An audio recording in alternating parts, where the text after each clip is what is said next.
Well, Wes, thank you for the time and your availability for a day like this. How much are you looking forward to this season with Miles Turner on the roster? Let's start there. Well, first of all, welcome everybody. It's like the first day of school here, so it's an exciting day for us as an organization, and we're excited that the season's going to start, and specifically very, very excited about Miles Turner being here. We think he's going to be a big contributor to the team. I've admired his abilities on and off the court for a long time ago. I met him at a NBA Finals game when he was a rookie, actually, and we were both rookies. It was early in our journey, and so I have a lot of respect for his game and his character and who he is. So I think he's going to be a great piece for us. Now it's come full circle. Come full circle. We're excited. Wes is open to questions. We have microphones, I think, on either side of the room, and we'll start with Jim. And just say, as we've had in the past, just say your name and your affiliation, please. Jim Lazarski, Milwaukee Journal-Sentinel. Good to see you, Wes. Hey, Jim. I know this question probably feels like a lifetime ago, this transaction, but we didn't hear from you or John. So I guess, earlier in the spring, there was an opportunity maybe for the organization or John to explore different opportunities or go different directions. Why was it important for you and ownership to maintain that continuity in the front office by extending John for multiple years? Well, John has been a tremendous asset to the organization, right? So we took a big risk when we brought him in at his relatively tender age and experience, but the qualities that make him who he is were very evident. So we felt like that was a great situation then. We've extended him before, and we had the option to do it again. It was a very, very simple decision. So he's great for us.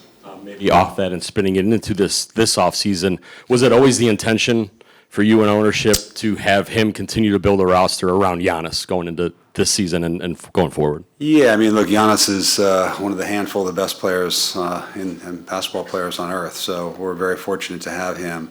And we felt like we, have been kind of snake bit, the last couple of years in terms of injuries and just events didn't work out. But we liked a lot of the pieces that we had, and so as opposed to a big rebuild, we think it's more of getting a little bit, here and there, and then a big piece, obviously, with Miles. And we thought John was the perfect person to do that. So, And Wes will go in the far back left corner with Earl. Mr. Edens, Earl Stokes, Jamie 98.3 Radio. What excites you most about the direction of this team heading into the new season? I think it's more the same. We had a great shooting team last year. I think that's great. You have Giannis. That's a big part of it.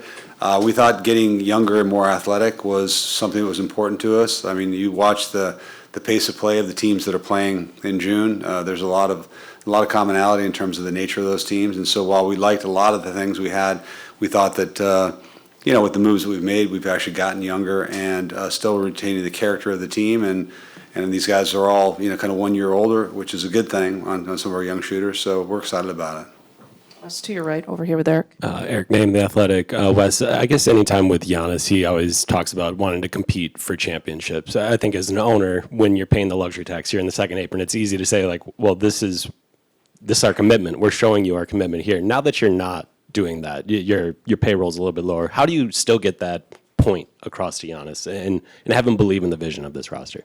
Well, I think what we did in the postseason kind of reflects the commitment that we have to win. I'm very optimistic that this team can compete. It's interesting. The pundits, say a lot of things at the beginning of the year, and sometimes they're right and sometimes they're not right. I think obviously the East has had some real mishaps in terms of some of the injury bugs. Jason Tatum and Halliburton and others. So those are obviously very serious injuries for them. But we think there's a big chance to kind of come out of the East, and I think it's going to be competitive. You have Cleveland and the Knicks and Detroit and Orlando. Those are all good teams at various stages of development, and there's other teams as well. But I think that we really are going to be a very, very good team. So we're excited about it. And right behind him with Jamal.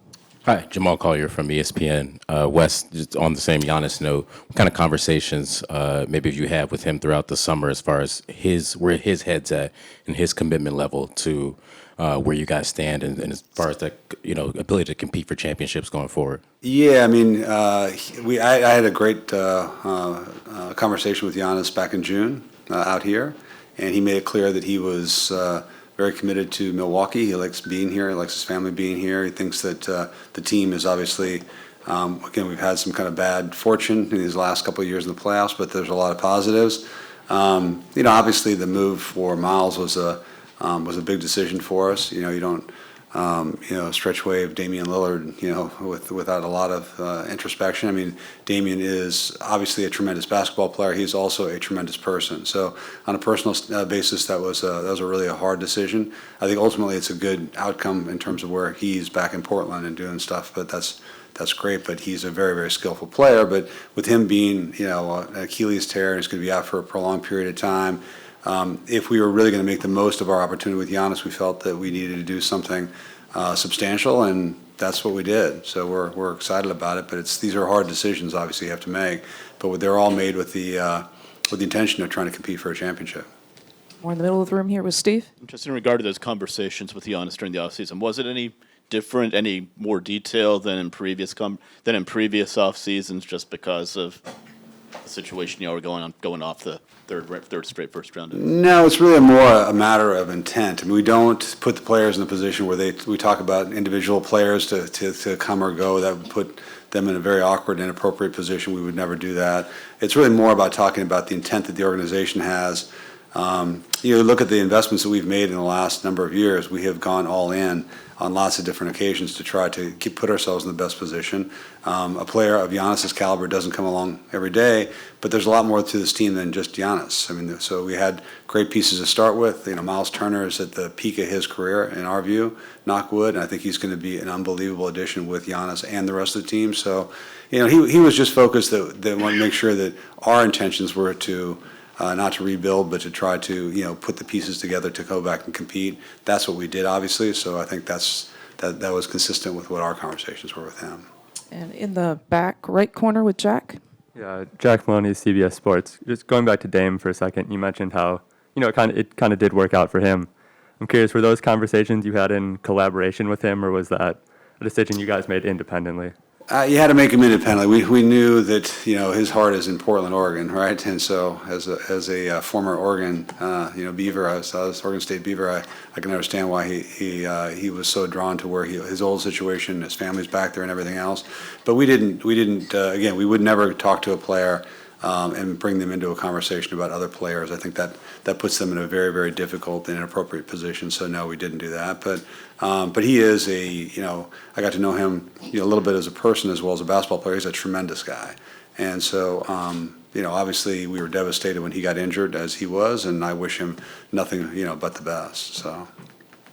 Far left with Lance. Wes, recently John and Milt were very honest about you falling short last year and things like that. Do you feel like with Miles Turner and some of the other personnel additions that you're better equipped to handle those shortcomings or do what you want to do going forward? Or are there other things that you've looked at in the offseason to say, okay, we need to be a little better there? We spend a lot of time with John and with Doc and with the basketball experts, right? We're not the experts, we're just the people that employ the experts. So and I feel like they've done a very thorough job. I think that what John managed to do basically was bring back the core of the team that was there. Very important. Obviously Brooke has been a huge part of our success, a wonderful person as well. Brooke, moves on. Miles Turner comes in, a younger version, similar, great rim protector, great shooter, 10 years younger, plus or minus or whatever it is. So I think that the basketball organization on both the coaching staff and the front office have done a tremendous job of putting the pieces together. And they did a lot of hard work this summer. There was a lot of open questions about who we could bring back, and we were fortunate to bring back, pretty much everybody that was available. So and then we add a piece with Miles. We've got other additions as well, so we feel great about it. Stay in the back row, the center, Doug. Doug Russell with 97.3 The Game. I'm interested in the decision when it came to Dame, because in North American professional sports, it's never been done to stretch someone out and to pay them over $120 million to not play for them. I mean, this is money that's coming out of your pocket. How was that conversation broached, maybe with John, maybe with the training staff? How did that all come about? It was a collaboration with John. It was a small group of people that were involved in it, just given the sensitivity of it. Obviously, Damian was owed a lot of money, kind of rightfully so, but he was not going to play basketball this year in all likelihood, or not much. You just don't know. modern, technology being what it is, maybe he'll come back. I'm certainly rooting for him, but you can't count on that. So then rather than being a $120 million decision, it's kind of a $60 million decision. And that's still an awful lot of money, obviously. You stretch that out over, 5 years and kind of divide it by 5, it's a much more digestible number the way that it is. So while it seems like a giant number, we had already spent the money effectively. You're committed to it. And you have a player of Damian's caliber who's not going to play, and that leaves a big gap. And so we felt like it may seem like a very committed move, and it is committed, but at the same token, it's a very rational thing. We thought about it long and hard, obviously. So Back right corner, Wes, Dario. West, Dario Melendez, WISN 12. Getting back to Giannis, there were a lot of reports that if the team wasn't doing or showing the commitment that he might request a trade. Was that ever even broached to you, and would you ever even consider trading someone like Giannis? No, once we talked with Giannis early in the off season, and he kind of reiterated that he wanted to be here. I think that then the organization all got behind trying to create the best version of ourselves that we can and where we are today. So that was really exactly how it went down. Time for a couple more, Jim. Off the court, Wes, local TV rights and is a big deal. I know Adam has talked about that quite a bit. I know markets are different, but I guess can you update, your fans or your users on where the team is at with its local broadcast, and then is Phoenix sort of a model to a degree, and is that something that's interesting to you as maybe what could be replicated? Yeah, I mean we're fortunate that we have a very attractive market. So in the restructuring of those different contracts, we were considered to be, one of the more attractive ones. There's a good audience here in Wisconsin. And so I do think that when you look at the landscapes, we have a tremendous long-term national deal, right, that starts next year for 11 years, so $7 billion a year, or whatever it is. It's a heck of a lot of money. I think that when you look at local TV rights over the last, 5 or even 10 years, they've kind of gone the other direction, which is surprising. That said, there's a tremendous amount of interest in local rights, and so maybe this evolves in a more collaborative way. That'd be a negotiation, because right now it's all split between the different 30 teams. I think what Phoenix has done, what Utah has done, are definitely one possibility for it. But I do think if we can figure out a way to take this great content that we have and create a more unified kind of local deal, that's probably the best outcome. I'm not in the middle of those discussions, so I'm just kind of telling you what my opinion is as opposed to the actual facts of it. But that's what I think. I think that the streaming services are all very interested in live sports. It's the one thing you can't schedule around, and it's valuable to say the least. And I think that the national deal shows that. And I'd like to think that the local thing follows in the footsteps of that. And our final question, Eric. The league is investigating Steve Ballmer, the Clippers, on cap circumvention. I guess just obviously there was a board of governors meeting. Just kind of what were your conversations like there, and what did you kind of maybe try to reiterate to the league about how you feel about that? Yeah, I don't really have any comment. That's a league matter. I'm on the audit committee with Steve, and I think the world of him, but I have no real comment about the facts and circumstances there at all.